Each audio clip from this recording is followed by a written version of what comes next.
তো বন্ধুরা, আজকে তোমাদের সাথে শেয়ার করব মৌরলা মাছ দিয়ে কাঁচা তেঁতুল দিয়ে টক। তার জন্য নুন হলুদ দিয়ে ভালো করে মাখিয়ে নিলাম। আমার চ্যানেলে তোমাদের সকলকে স্বাগত। তো প্রথমে দেখো মাখিয়ে নিয়েছি ভালো করে, কড়াইতে তেল দিলাম। তেল দিয়ে মাছগুলোকে কিন্তু আমি ছেড়ে দিলাম। তো মাছগুলোকে একটু সুন্দর করে কড়া কড়া করে ভেজে নিতে হবে। দেখতেই পাচ্ছ আমি কেমন কড়া করে ভেজে তুলে নিয়েছি মাছগুলো। আর আলাদা করে কিন্তু আমি তেঁতুলের পাল্পটা সেদ্ধ করে কিন্তু বার করে রেখেছি। এদিকে আলুটাও কেটে রেখেছি পাতলা করে। ওই তেলের মধ্যে পাঁচফোড়ন এবং শুকনো লঙ্কা দিয়ে আলুগুলো ছেড়ে দিলাম। আলুগুলোতে নুন হলুদ দিয়ে একটু ভাজার পরে ঢাকা দিয়ে দেবো এবং এতে দেখবেন যে একটু সেদ্ধ হয়ে যাবে, কারণ টক ঢেলে দিলে আলু সেদ্ধ হতে অসুবিধা হয়। তারপর তেঁতুলের পাল্পটা তেঁতুল সহ ঢেলে দিলাম।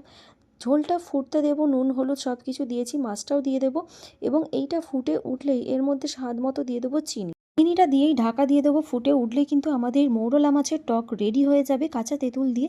তারপর দেখো আমি ঢেলে নিলাম বাটিতে। তো দেখতে পাচ্ছ কেমন সুন্দর হয়েছে। তোমরা কিন্তু বাড়িতে অবশ্যই এটা ট্রাই করো আর আমার ভিডিওগুলো শেয়ার করো, পাশে থেকেও চ্যানেলটি সাবস্ক্রাইব করে। টাটা।